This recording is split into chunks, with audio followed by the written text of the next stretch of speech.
It's me, Nick! Oh my god.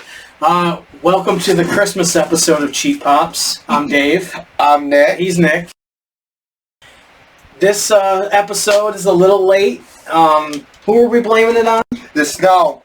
The snow? I'm blaming Jack Frost. Yeah, Jack Frost. Frosty the Snowman. You know why? Because he always says happy birthday, and I'm thinking it's April, but it's actually December. So, if you've never seen the show before, we focus mainly on wrestling, as you can see here. But, I mean, we got Bootios on the table, for God's sakes, and Cactus Jack. Not only just Cactus Jack. The Japanese Cactus Jack. I like that. That's really cool. But we also talk pop culture. I mean, we've got Groot and Deadpool and Clark Griswold on the table. So, first off, I want to say thanks for checking us out. Thank you. Yeah. Is Griswold going to stay standing this year? I can't guarantee anything. But do you want to do the gifts first, or do you want to start getting into the show first? Gifts. All right. I know I gave you gifts last time, and I want you to open one of them. Oh, you didn't. Yes, I did. Oh, that's... Open that and... This is cool. This is really cool. Hold your cool for it. Nope, Clark's already down. Clark down. I'm leaving Shitter must be full. Clark's down. That is badass. Oh, it's Reamer, too. Yes! That's cool. A Milwaukee Bears jersey from the basketball movie. And not only that, it has the National Basketball League on there. That is badass, and dude. I got Doug, so we both can be Doug and a Reamer. That's cool. That's really cool. I love that. That's awesome. What is this? What is that? I saw that and I had to get it. Little Hulk Hogan ball and buddy kind of thing. That's cool. I had to get that for you. I like that. That's awesome. Thank you for the jersey. I had to wait for that jersey to come in for you. Your first one is hanging on the wall right there. Which one? No, it's actually on the wall. That thing that's hanging right there. Ooh. Yeah, there you go. Yes. He loves samurais and he loves Darth Vader, so how can you go wrong with a samurai Darth Vader? Yeah, you. So, do you want the biggest one or the smallest one first? Start with small. While you're doing that, I gotta get the thing that's behind the hard camera back on, because for some reason it don't want to work. Fucking peacock.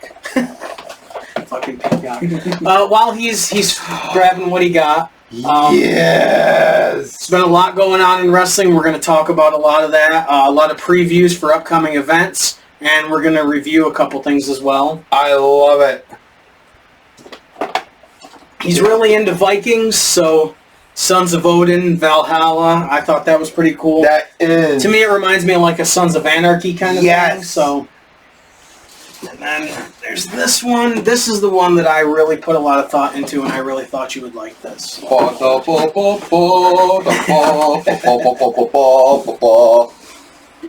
Yes! It's the Inferno match, Defining Moments Kane. And I've been looking for this Kane, too.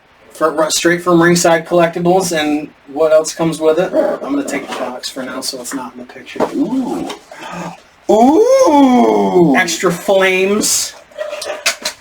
That's freaking sweet. Yeah, I thought you'd really like that. Oh, that is awesome.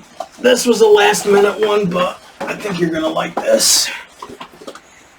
The bag's not last minute, but the gift is. I love this Teenage Mutant Ninja Turtles bag. This logo is everywhere.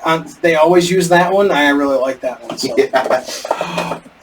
You know, the funny thing is, I was actually thinking about getting this. And an Atari system. Yes! I love that they're putting these things out. I mean, it says 200 plus games. I don't know, but... We gotta try this sometime. Yeah, I think that's really cool. I figured you'd like that. So yeah. Yes. He's a hardcore gamer. I'm really not. But so speaking of the game, you've been doing a lot of stuff with the 2K. Was it 2K24? Yep. What have you been doing lately? I've been. Well, start off with the Cactus Jack Japanese logo. I actually uploaded this to make Japan's Cactus Jack on there. Nice. And I've been creating like FMW, Final Frontier Wrestling. Yep. Frontier Martial Arts. Yes. And IWA Wrestling, not the Mid-South one. No, the original one. Yes.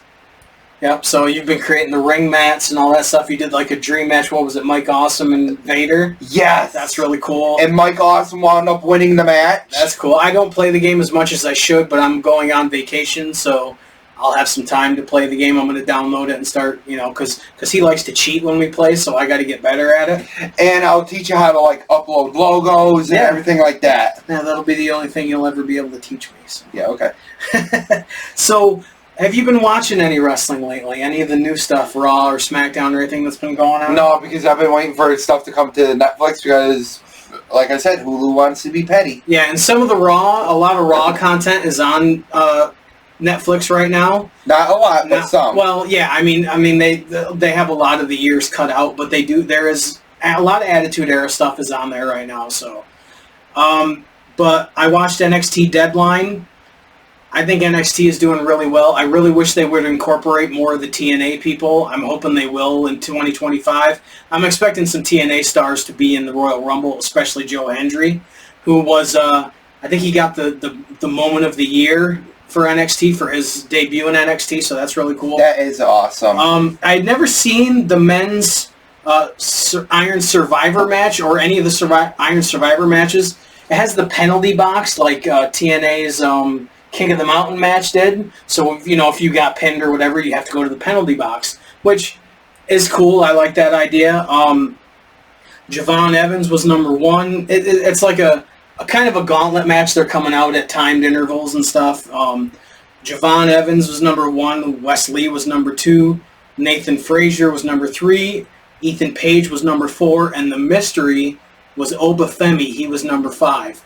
I expect Obafemi to end up on the main roster in 2025. He is a beast. He is super athletic. He does a fake accent, but hell, Kofi Kingston did a fake accent for 5 or 6 years. So sometimes I don't like multi-man matches, but I think this one was really well done. All 5 men scored falls. Femi scored 2 falls by pinning 2 men at once. I thought that was pretty cool. Femi ended up getting the win. It was most falls in the time limit. It's like an Iron Man match, Mitch. It's with a gauntlet, with the penalty box. It's all. I thought it was a really good finish. Great match. Do you remember when they did Raw Underground for a while and they took the ropes off and all that stuff? They did one of those matches with Lola Vice and Jada Parker. No counts, no pinfalls. It's knockout, TKO, or referee stoppage. Lola Vice made Jada Parker tap out after a really hard-hitting match. I thought it was really good. The tag titles, Axiom and Nathan Frazier, who had wrestled earlier in the night, defended the tag titles against Tavion Heights and Miles Bourne. I swear to God, they just take like a baby name book and just go. They pick letters and then they just go through the baby book and they mash these names together. Tavion Heights, whatever. They're from the No Quarter Catch crew. Shall we talk about real quick behind the hard cam? Yeah, you go right ahead. Somebody that absolutely worked her ass off in the business, Sensational Sherry. Absolutely. It's the WWF title match, Ultimate Warrior against Sergeant Slaughter from 1991, the Royal Rumble. It's Royal Rumble season, even though they're doing it in February this year instead of January. That's weird. Yeah, it is, but I don't know why they're doing it. Maybe they want to capitalize on it being so close to the Super Bowl. Maybe they'll do a Super Bowl commercial or something, but this Royal Rumble has one of the best matches I've ever seen. The Orient Express against the Rockers. I think they go 25, almost 30 minutes. Amazing match. And then you've got, the Macho Man interfering and costing the Ultimate Warrior the world title. And then a really star-studded Royal Rumble match as well. So 91, I think, is one of the best Royal Rumbles that they ever did. But back to NXT. So for the tag titles, Frazier was all banged up thanks to Obafemi. Axiom carries most of the match. And Axiom wins with a small package. And then the NXT title, Ridge Holland against Trick Williams. Trick Williams is the champion. It was a good match with Holland concentrating on Trick's neck most of the match. Trick got tied into the ropes like Cactus Jack at one point on his neck. Sloppy looking ending with Trick going with the trick shot, which is a jumping knee. It just didn't look good, but I mean, you can't have perfection all the time. So. Speaking of Cactus Jack, that's actually how he lost half his ear. Yep. Bang bang. Yep. So Trick retained the title, and then they did a women's Iron Survivor Challenge. Julia number 1, Ren Sinclair number 2, Zarya number 3, and Sol Ruka number 4. Zarya got double powerbombed through the announce table, and then Stephanie Vacour was number 5. I think Julia and Stephanie Vacour will both be brought up to the main roster in 2025. They're both really good, and they don't really need a lot of time in NXT. To see the women's war game that was that horrible, and then you see this match, which was really, really good, it's just amazing the dichotomy between some of the main roster stuff in NXT, where Shawn Michaels is really good at putting matches together, and I don't think enough people watch NXT. I think it's a really good product. Like TNA, I don't think enough people watch TNA. I'm hoping they get a better deal at some point. Julia won. I thought all the women were very impressive, so I thought NXT Deadline was good. They've got NXT New Year's Evil coming up. I wrote this down. December 28th was AEW World's End. January 4th is Wrestle Kingdom. January 5th is Wrestle Dynasty, which is New Japan, CMLL, and AEW all co-opting to do a pay-per-view. The next day, Raw on Netflix, the 6th. Then the 7th, the next day, is NXT New Year's Evil. In a 10-day span, you have 5 major events going on. Yes, Raw on Netflix isn't a pay-per-view, but still, it's going to be one of the biggest shows they do, and it's at the beginning of the year. Yes. Just in a 10-day span, that much content for wrestling fans is crazy to me.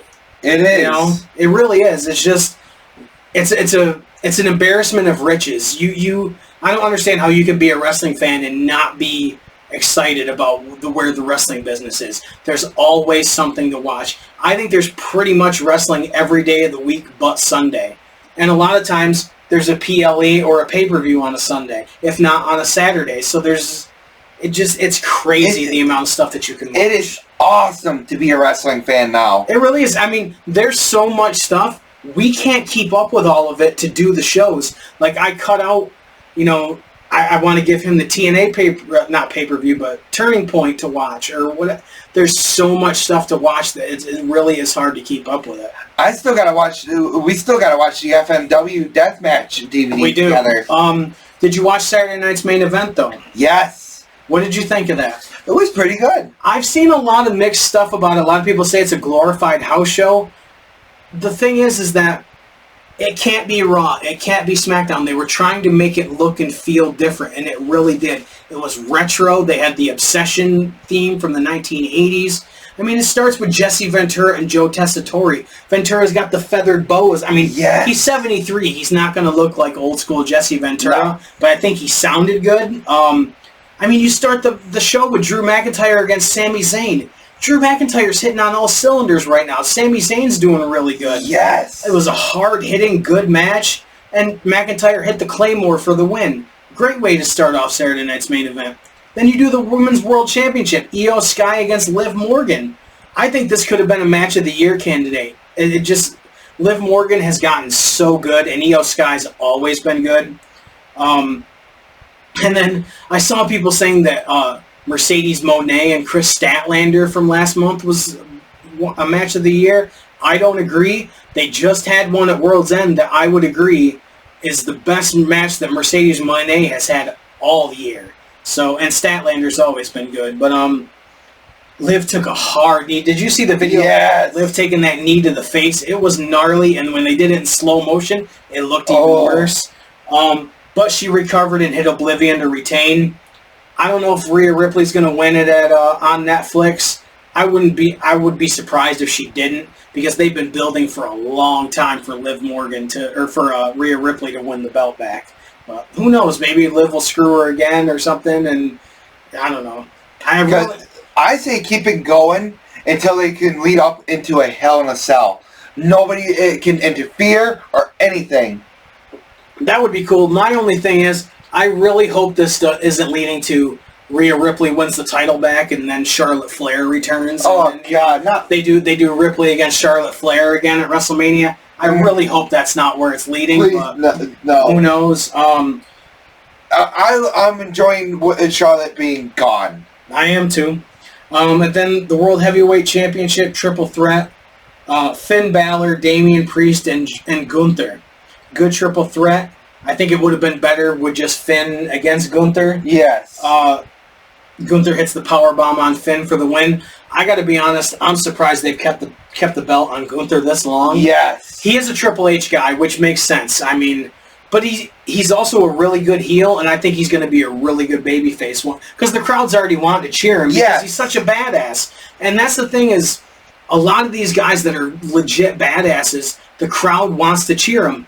A guy like Jeff Jarrett, who's been in the business for so many years, they tried to make him a bad guy in AEW, and the crowd just wants to cheer him. He built TNA. He did all these things.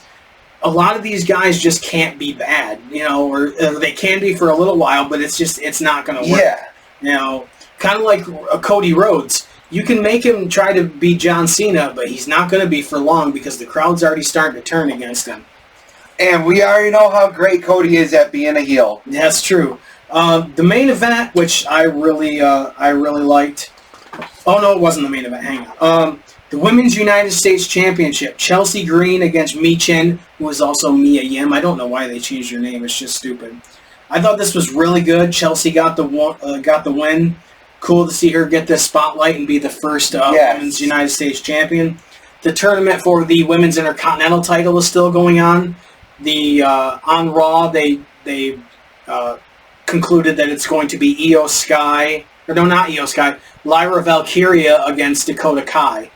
I was surprised that Lyra Valkyria actually beat Io Sky. I thought it was going to be an all damage control final, but they've been doing a lot of that lately, where they're doing stuff you aren't expecting. Yes. I mean, I still expect Dakota Kai to win it because I think eventually they're going to do Io Sky against Dakota Kai. But if Lyra Valkyria won it, I'd be really happy. I think she's one of the best women they've got right now. So, and then the undisputed WWE Championship, Kevin Owens against the American Nightmare, Cody Rhodes. What did Cody Rhodes wear to the ring? The classic Wing Eagle belt, your favorite. Absolutely. I think that's the best belt they've ever had. But, yeah, I mean, I'm not really interested in Cody anymore. He does the same thing all the time. It's the same thing, the same style of promo. The same, the crowd's not even chanting for his, singing his music as much as they were. Because the white meat babyface is just not working anymore. You've got to have some kind of edge to you, and Cody just doesn't have it. He kind of did when he was feuding with The Rock for a little bit, but he can't get fired up, and, like you said, he's a good heel. He's a really good heel. It just, I don't know. But if they're planning this out, like, with Homelander, I'm going back to, The Boys. Yeah. If they're trying to, make him, building him up like Homelander, eventually slow, heel turn. Yeah. If they're building up to do that, that is freaking fantastic once it pays off. Yeah, that's really cool. I mean, he's got to turn heel at some point. Yes. It's just not going to work for much longer. It's because the crowd's cheering Kevin Owens because he's right with all the stuff that he's saying. You abandoned the company. You went and did your own thing. Same thing Seth Rollins is saying to CM Punk. Not so much the same as Punk because Punk left for other reasons. Yeah. He left for his reasons. But they're bringing a lot of reality into this stuff. And it's really good with and having Jesse Ventura on commentary for this match really pointed it out because Cody Rhodes did a crossroads onto a chair that Kevin Owens brought it into the match, but as Jesse Ventura pointed out, who used the chair? Cody did. And I thought it was, and yes, Jesse Ventura is for the heels, but when the babyface does something, he tells the truth about it. Yeah, that was totally the truth. Cody did. He's a babyface, but he used the chair. to win the match. The same thing when Hogan was a good guy. He would do eye rakes, and he would do back rakes, and he would use closed fists, and he would use chairs and on the outside of the ring and stuff like that, and he would always get away with it. And Jesse Ventura would point it out all the time, how much of a hypocrite Hogan was, where he's doing bad things and the crowd just cheers for him. So Cody really needs to go with that, and he really needs to become a heel at some point. Cody retained the belt. After the show went off the air, what happened to Cody after the show went off the air? Package pile driver. The first time Kevin Owens has done it since he left Ring of Honor, which was awesome. Yes. If you can do a pile driver safely, there's no reason for them to not do it. So I thought it was great. And Owens got in a shoving match with Triple H, and he kept the Winged Eagle belt. We're going to do a preview of the Raw on Netflix a little bit, so we'll talk about that as well. So the Winged Eagle comes into this. So I thought. Yes, and it was awesome. Do you want to go into your next picks right now, or do you want to show some stuff off? Show some stuff off? All right. So this is for you. This is one of the coolest 2-packs that is freaking awesome. Done. Mean Gene Okerlund in the old school jacket, and it's still the WWE logo, but Hulk Hogan with Mean Gene Mania on it. This is so cool. So that's all yours. I bought one for me. That is one of the coolest 2-packs I've ever seen. Yes, I want to see if I can find this again and actually have it out of the package. This I just ordered. I don't even think I told you about this one. Ooh. My nickname in high school was Diesel. Yes, you did tell me about this. And I plan to do a whole wall of pictures of people that I've met, and I'm going to do shelves of action figures of them underneath it. And I've met Kevin Nash a couple of times, so... But if you want to order me something, right there. Oh, The Undertaker where he's dressed as Kane? Yeah, yes. That's a really cool one, too. But I really like that, so... That looks sweet. Yeah, it's really... And he's got... This is from one of the two dudes with attitudes. He's got the WWF title and the World Tag titles on it, so I really what's really cool is that they got the two dudes with attitude in the new WWE 2K24. Oh, that's cool. I really like that. I was waiting for this to go on clearance. The Maivia Legacy Collection, High Chief Peter Maivia, The Rock, and Rocky Johnson. I mainly got this for the Peter Maivia action figure. I really don't care about The Rock or Rocky Johnson. I wanted the Peter Maivia, so I think this is cool. I got it for pretty much over half off. I mean, it was $70, and I got it for like $30, so... I thought that one was really cool. And let me guess, you're taking them out of the package, aren't you? I sure am. This one, when I saw it... Yes! Dashing Cody Rhodes with the face mask and the hoodie, jacket. Undashing Cody Rhodes. Yeah, I thought that one was really cool. Dude, they got the paper bag in it. Yeah, the paper bag and everything. Yeah, so that's cool. This is the generic one. I saw at Target, $12. That's awesome. So when we need a Seth freaking Rollins to put on the table, we've got one. These, though, when I saw these, I had to have these. Yes! Luke and Butch, the Bushwhackers, as Doinks from Survivor Series 1993. That's really cool to me. I think those are really, really cool. That's the thing about Mattel. They pay attention to stuff like this, the obscure stuff. Yes, I really like this. love it. My thing is, I thought about this the other day. I need a 2-pack of Crash Holly and Hardcore Holly. That's what I need. Yes. If you're going to do a 3-pack, you do Molly Holly as well. That would be so cool. But this is really cool. So what did you pick for your next picks? Get your sign. Come on. If you're going to do it, do a drum roll. It's Nick's picks time. What'd you pick this time? the very first Starrcade from 1983. It was not a pay-per-view. It was on closed circuit, but it was one of the first big events that they did something like that. So, why'd you pick this one, by the way? Because I felt that I wanted to watch the very first Starrcade because it was big because I was watching the Dark Side of the Ring on Harley Race, and it's like, I want to actually watch that match. you know what? Let's talk about it on the podcast. I like it. All right. So you had mentioned something on the last episode where you thought that Valentine was the only one that was on Starrcade and then WrestleMania 1. Yes. He wasn't. Roddy Piper was on WrestleMania 1. Yeah, I did say. Okay. I said Roddy Piper, but we weren't too Cowboy sure. Bob Orton was also on Starrcade, and Ricky Steamboat was also on. So those 4 guys were all in WrestleMania 1 and the first Starrcade. That's pretty cool. Yeah, it is pretty cool. It goes right. I don't know if they just had technical problems with the feed that they had, but it goes right into the Assassins versus Rufus R. Jones and Bugsy McGraw. I really like the commentary team of Gordon Soley and Bob Caudle. I don't think Bob Caudle gets enough for, play for how good of a color man he was. Yes. Especially with Jim Ross. Jim Ross and Bob Caudle was actually a really good team. Lots of theatrics, dancing from McGraw and Jones. They Dusty does the same thing. Like they wiggle their legs and they go like this and they do the elbow. A lot of that going on. Quick roll up for the pin. The Assassins win. For you don't know, Jody Hamilton is one of the Assassins. He is referee Nick Patrick's father. So, I mean, I'm not big on a lot of the 80s, the later 80s NWA style I like Flair and Steamboat and stuff like that, or when the Nasty Boys and the Steiners and Sid and those were around.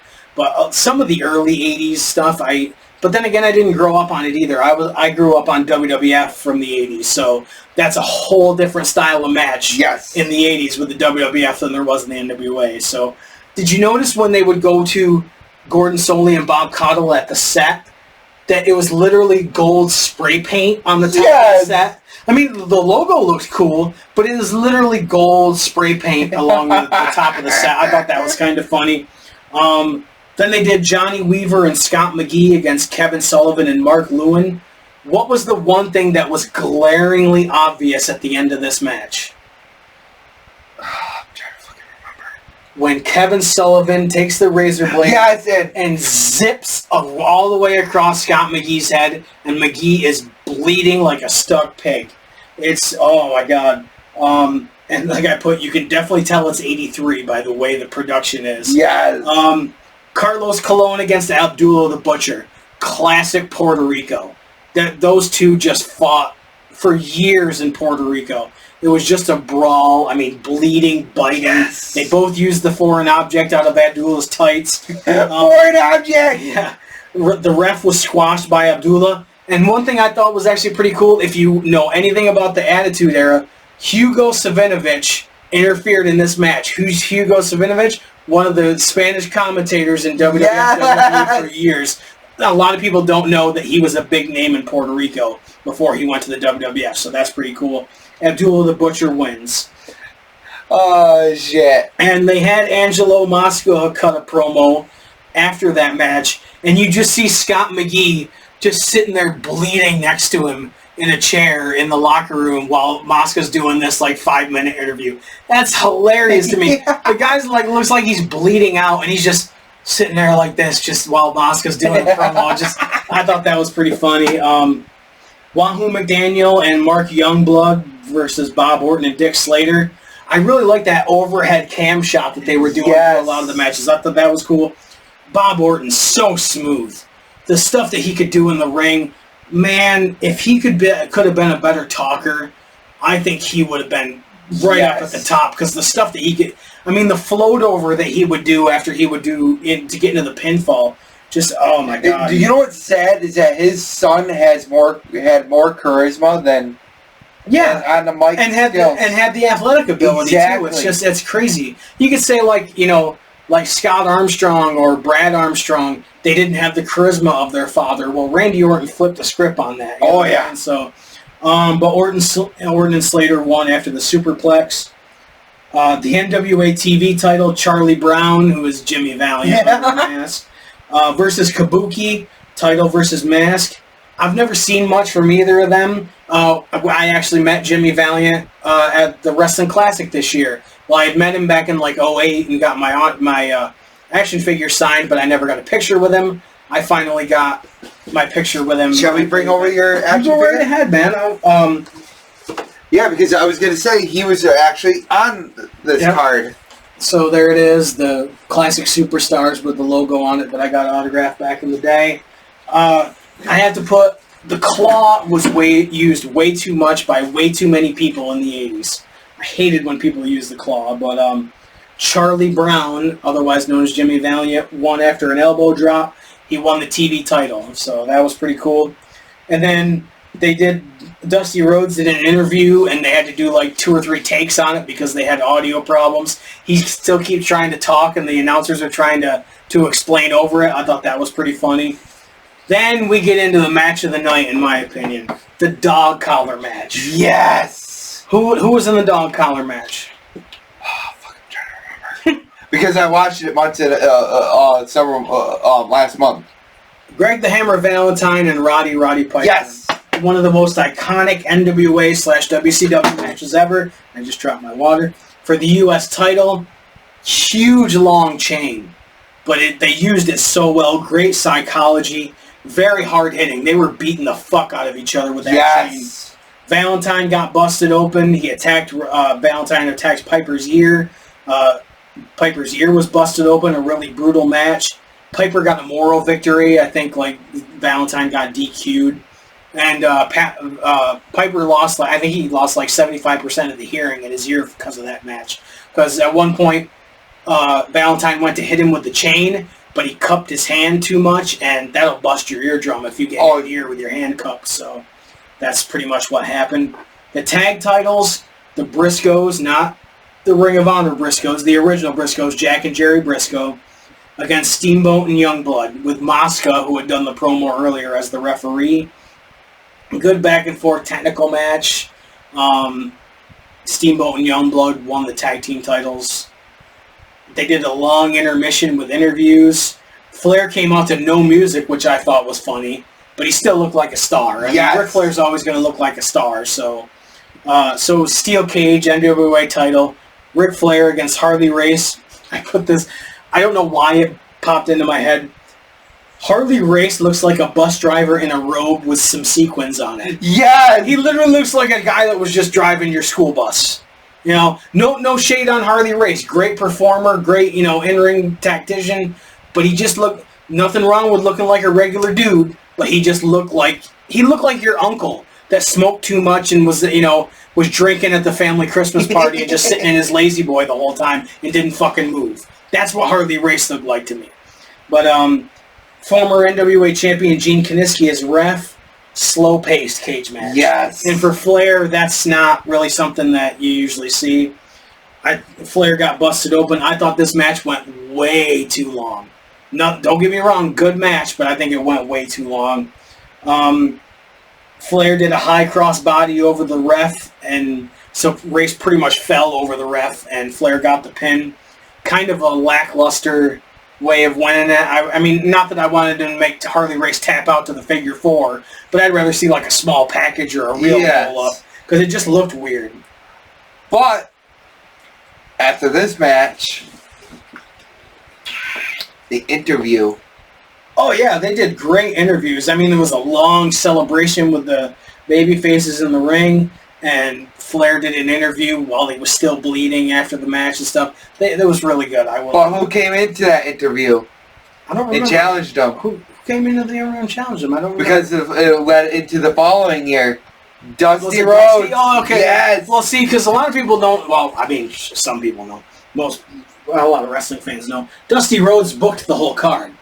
He was the booker. He just didn't wrestle on the show, which is weird for Dusty Rhodes, because if you know anything about a lot of the people, they complain that Dusty Rhodes booked himself really well. Well, he didn't even book himself on this huge, event. Well, I mean, he did an interview, a couple interviews and stuff, but still.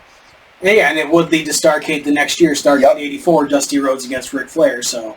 And then I think it was the following year was Dusty versus Ric Flair again.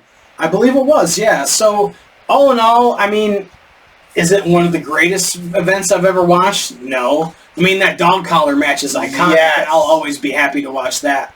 But and like I said so many times, take a look back at a lot of the old stuff, because you never know what you're going to find. Yeah. You always can find a hidden gem. Absolutely. Especially, go back and watch some of the old Coliseum videos on. Yes. You'll find a lot of good stuff. before we get into the previews of the stuff that's coming up, I thought about doing this. I haven't bought one of these in a while. A hobby box of WWE trading cards. What people don't know is Panini lost the license to do WWE trading cards, and they're going back to Topps, which makes me really happy because these Panini cards have not been good at all. But I wanted to do this. There's 12 packs inside, so I'm going to open 6, and you're going to open 6. There's supposed to be 3 hits per box, so we're going to see how this goes. Right. So that's 5, so there's 6. So there you go. Start opening. And even Jacob Fatu was on the cover of this, so if I got a Jacob Fatu autograph, I'd be happier than pig and shit. But Sean Spears. Sean Spears, that's cool. Jimmy Hart, John Cena, Shinsuke Nakamura, Tonga Bobby. Oh, that's a cool Undertaker. I like that. Bret Hart doing the flying elbow drop off the top rope. That's cool. That Undertaker one's badass. Yeah, I like that. That's really cool. So nothing yet. Shotzi, who just came back to NXT. Rhea Ripley. Sweet. That's a cool Bam Bam. Typhoon. I'll show. I'll take the Cody. The Cody, yeah. Dragon Lee and the Great Muta. That's a cool Muta. Yes. Nikita Lyons. That Great Muta is in the wrestling game. That's cool. I like that. Like I said, I'll post a group shot. Oh, that's a cool Mankind.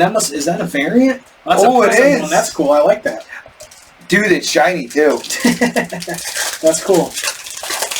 This must be. I hope this is riveting content because Sonya Deville, Triple H, Wendy Richter. Oh, a Norman Smiley autograph. Yes, that's cool. Look at that, dude. Oh, that's a cool Eddie Guerrero. A Norman Smiley autograph. I'm happy with that. That's cool. For a lot of people, if you don't know, Norman Smiley is doing one of the trainers in NXT. I hit something for you. Ooh, an Asuka ring mat. Asuka might be a T-shirt. I don't know. Memorabilia does not from any specific event, but that's cool. I like that. Oh, that's the Razor. He's got the money bag from when he wrestled the 1-2-3 Kid. That's cool. You can have that one. Thank you. You can have that one. That Cactus Jack. I love Cactus Jack. I'm happy with the Norman Smiley, so that I like that a lot. I'm surprised that you're not happy with the Asuka. Oh, I am. That's cool. I like Asuka. I don't care. I'm stealing that one. Kane. Yeah. Hey, we're just speaking of Molly Holly. Yeah. Howard Finkel, Saul Ruka from NXT, Roxanne Perez. Ooh, that's a cool John Bradshaw. Ooh, hey, you ready to go on the Ho Train? The Ho Train, The Godfather. I like that. Ooh, and new. Oh, Lyra Valkyria. That's cool. I'm happy about that. Ooh. Ooh, Superstar Billy Graham. That's cool. Adriana Rizzo from NXT, Angelo Dawkins, Ivy Nile, Carmelo Hayes. Ooh, that's a cool Dusty Rhodes. Ooh. Down to the last 2 packs. Speaking of Dusty, that's the same card, so you can have that one if you want. Thank you. Ooh, Carlito, that's cool. Tommaso Ciampa. Hey, you want a Becky Lynch? Chief J Strongbow. Oh, Rey Mysterio. What the fuck is this? What is that? Valued collect. And you got 2. Oh, it's a redemption card. Ooh, Jimmy Uso autograph. I'm liking that. Yeah. So I got to redeem this online. So I think usually when they do this, it's because the person isn't available to do the autographs. So that's cool. A redemption card. That's pretty sick. I like that. Well, that's a cool Bret Hart. That's when they were doing the Hart Foundation, so that's cool. Stacy Keibler, nice. And Carmelo Hayes. Oh, and that's a cool prism of Tommaso Ciampa. I like that. So that's cool. I mean, a Norman Smiley and Asuka. So they got 2 of those, right? So one of those can be yours. And a Jimmy Uso redemption card. That's awesome. So I just wanted to do that. I mean, the hobby boxes are expensive, so I don't think we'll do this a lot, but I just thought that would be a cool, different thing we could do, and I got some cards from it. Yeah, I'm not gonna do individual cards. I'll do pictures of them, but. You know what the funny thing is? The only one that you were missing was Kofi Kingston. Oh, yeah, for the New Day, so. Yeah, I just, something different. Here, let's get Cody out of here. I know you don't watch New Japan. A little bit. Well, yeah, but... so Wrestle Kingdom and Wrestle Dynasty is coming up. A lot of these people I don't know, but there are names that I do know. For Wrestle Kingdom, January 4th, the Intergalactic Jet Setters, Kevin Knight and Kushida, I know who Kushida is, versus the Ichiban Sweet Boys, Robbie Eagles and Kosei Fujita, versus Catch 22, TJP and Francesco Akira, versus the Bullet Club War Dogs, Clark Connors and Drilla Maloney. I have no idea who those are. It's a 4-way Tokyo Terror ladder match. I know it's a ladder match. I have no idea what Tokyo Terror is. For the IWGP Heavyweight Tag Team Championship, I'm sure that'll be a crazy match. The IWGP Women's Championship, Mayu Iwatani versus AZM. Have no idea who the two of those are, but I'll watch it. The New Japan World Television Championship, Ren Narita versus Jeff Cobb versus Ryohei Oiwa versus El Phantasmo. Lumberjack match, Hiroshi Tanahashi versus Evil. If Tanahashi loses, he must retire from in-ring competition. Oh. But Tanahashi is the president of New Japan right now, so I wouldn't be surprised if he loses. Right.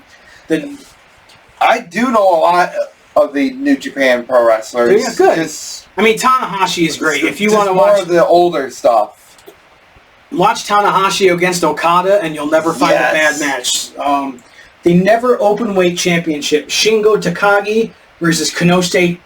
I always screw up that. It's so hard. Takeshita. Konosuke Takeshita. You got to say it slow. For the Never Openweight Championship, if Takeshita is still the international champion of AEW by the 4th, then both championships will be on the line. So that's pretty cool. The IWGP Junior Heavyweight Champion, Dookie, I hope I'm saying that right, versus El Desperado. IWGP Global Heavyweight Championship, David Finlay, the son of Fit Finlay, versus Yota Tsuji. I don't know. Tetsuya Naito, the guy that goes like this, opens his eye wide, versus Hiromu Takahashi. And for the IWGP World Heavyweight Championship, Zack Sabre Jr. versus Shota Umino. I think that'll be a good card. Yes! And then the Wrestle Dynasty show the next day, Willow Nightingale from AEW, Persephone from CMLL, Athena from Ring of Honor, and Momo Watanabe from Stardom. So that's a 4-way women's match. That'll be cool.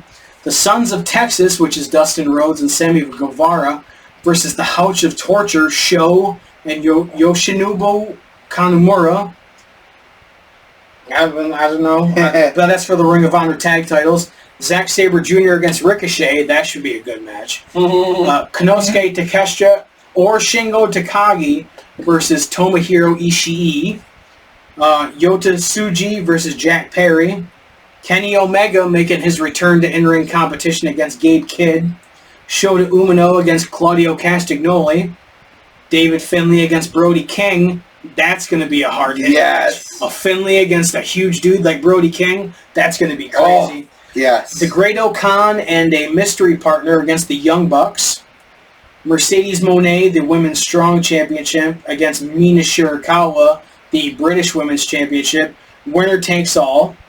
8-man Lucha Gauntlet match. 4 New Japan wrestlers and 4 CML wrestlers. They have not announced who it's going to be. So that sounds like a pretty cool card as well. I like the CMLL, AEW, and New Japan all rolled into one at the Tokyo Dome. That's going to be badass. Yes. So, what do you think about the build up to the Raw on Netflix? Pretty damn good. I think they've built it up pretty well. They haven't announced everything, which is really cool. Can we talk about Ricochet though, with his tenure in AEW so far? Yeah, I mean, it looks like they're making him look like an idiot. Yes. But it reminds me of when they made MVP look like an idiot, and then he came back stronger. Yes. MVP went on that huge losing streak, and then he came back stronger, won like the U.S. title and all that. But I mean, the crowd, Swerve came out and interrupted him after his match, and the crowd, Prince Nana handed out toilet paper out of a cart, and the crowd just threw toilet paper at Ricochet in the ring, like, the Ring of Honor and New Japan crowd used to throw streamers. It was funny. And I don't think Ricochet comes in and signs a couple $1 million deal and then just looks like an idiot the whole time he's there. I don't think that's what's going to happen. So, but Raw on Netflix, they announced John Cena is going to make his return. Logan Paul is going to be there. You've got, yeah. I mean, you've got Roman Reigns against Solo Sikoa in Tribal Combat to see who is the real Tribal Chief. The women's title, Liv Morgan against Rhea Ripley. They've been building that up for a long time, almost a year now. And then you got CM Punk against Seth Rollins. You know, CM Punk against Drew McIntyre was the feud of the year, and this one can be even more intense. So, and this actually does not feel like a Monday Night Raw. It feels like a fucking pay-per-view. Yeah, exactly, and that's what they're going for. Yes. You know? And this is going to be seen worldwide. The first time that Raw is going to be seen worldwide live. So that's amazing. And I have the mask over here, the Pentagon mask, because they played what they called a mysterious video on Raw, where it does this mask doesn't have the symbol that he has on his regular mask, because this one has the Mortal Kombat, but they show like the blade symbol that he has on his mask, and then they do the eyes, and then they do the mouth. No, maybe they did the mouth first and then the eyes. But you could, if you're a wrestling fan at all, and you know anything about any other promotion, you knew that was Pentagon. Well, hell, I knew it was Pentagon when they did the zero with the cross through. Yes. Because it's Zero Mierdo. But it's cool. I mean, I think they're building because Rey Mysterio is going to have a partner to face the New Day. So I think, it's going to be Pentagon that's going to be the partner. I hope he's not a permanent member of the LWO, because that would be a crappy way to use him. The best thing would be he's Rey Mysterio's tag partner, and he just walks out on him, and then the New Day walks the dog on Rey Mysterio. Pentagon Jr., you ever watched Lucha Underground? Pentagon is an amazing heel. Yes! Amazing heel. To have him turn on Rey Mysterio, and then you do some kind of huge match at WrestleMania with Rey Mysterio and Pentagon, amazing. And if WWE bought the rights to the full Pentagon name, would be amazing as well. If it doesn't have to just be Penta, tremendous. Would be great. But I mean, either way, if he's with Mysterio, it'll be a good match. And I mean, the New Day are pros. I mean, it'll be good. But not a permanent member of the LWO. Please don't do that. If they have him turn on Rey Mysterio in the match, too. Yep, I think that would be so cool. And then I think that'll be a great Raw on Netflix. And then the next day, NXT New Year's Evil, the NXT title, a three-way, Obafemi, Eddie Thorpe, and Trick Williams. The NXT Women's title, Roxanne Perez and Julia, which they've been building up for a while. Then there's a fatal four-way #1 contenders for the Women's North American title. Am I keeping you awake? Cora Jade, Stephanie Vacour, Lola Vice, and Kaylani Jordan. I want to mention this. I'm not trying. Kaylani Jordan had a wardrobe malfunction, a little bit of one, not this week, but last week's. They edited it out, but you can find it online. I'm just, I pay attention to stuff like that. Yeah, of course you do. I'm a lonely guy. Kaylani Jordan is hot. What can I say? Sudden death rules for the NXT Heritage Cup. Lexis King, Brian Pillman Jr. I hate that gimmick. I hate the name. Against Charlie Dempsey. For those of you that don't know, Charlie Dempsey is the son of William Regal. And William Regal has been going with Lexis King lately. He's feuding with William Regal's son. Seems kind of like William Regal's going to turn on Lexis King at some point and go with his son. And they're going to reveal it as his son. Just saying, that's the way I think it's going. Who knows? I've been wrong before, but and a 6-woman tag, Gigi Dolan, Shotzi, and Tatum Paxley against Fatal Influence, which is Fallon Henley, JC Jane, and Jasmine Nix. I think it'll be a good show, so I'm definitely going to watch that, and I'll review it. Even if you don't watch it, we'll still review it. Yes. I'll review it. So that's what's coming up, and I gave him World's End, so he can watch that. We'll review that. I know it'll be like a couple weeks after it's actually happened, but hey, there's a lot of content to go through. And the Hot Rod flag, I wanted to mention that. I put this up because it's Christmas time, and we haven't talked a lot about Christmas, so. God. But the Hot Rod, Roddy Piper promo about there is a Santa Claus, just put in Roddy Piper Santa Claus, and it'll come up.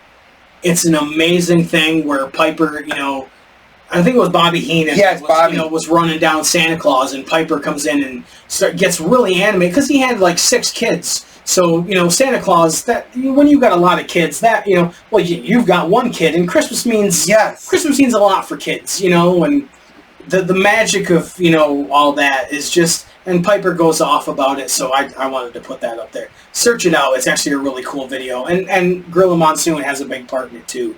So I really like that. Anything you want to talk about before we go? Any video game news? Any DLCs that's coming out that we know about? I think they already did all their DLC. Are they doing a new game this year? I believe so. Usually it comes around like March or February or so. I'm just saying because I haven't seen anything about it. Yeah. So that, and usually you see it at least a couple months ahead of time. You know what I mean? So I haven't seen rumors of it or anything. So. I have. I've seen a couple of the rumors. Well, I don't look at the stuff as much as you do. So, but we'll have more reviews. We'll have more. I mean, good God, there's so much content to talk about. Not complaining. I'm always going to be a wrestling fan. So same. We'll have a lot to talk about. This Christmas episode is late, but actually today is New Year's Day. So Happy New Year as well. But follow our social media at Cheappopsshow. I don't know if we're going to do Twitter for much longer. It might just be we go straight to Facebook because Twitter is just a clusterfuck now. There's just not much good to Twitter anymore. No. So I might just stick to straight Facebook. And we keep saying this, but we are going to do more TikTok videos. When I'm on vacation, I'm going to get him over here. We're going to get on the green screen and we're going to do some funny videos. Yes. So cheappops.redbubble.com for merchandise. We have some cool logos. Get yourself some stickers or some shirts.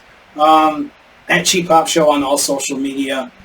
Cheappopsshow.com, which is just kind of a gateway to our social media, so all that's in one easy spot. Thank you so much for checking out the show. Oh, the GCW thing, I completely forgot. Yes.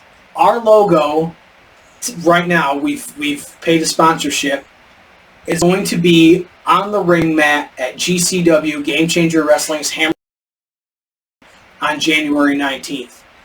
For our logo to be seen on the show, I mean, this badass logo. Yeah, I love this logo. Dave Cole, thank you so much for this logo. I love it. Thank you.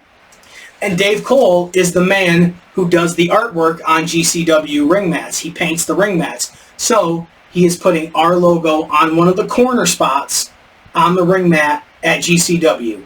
To me, that's really cool. Yes. To know that our logo is going to be seen. I mean, there might be people worldwide that watch this, but at a wrestling show worldwide on Triller TV.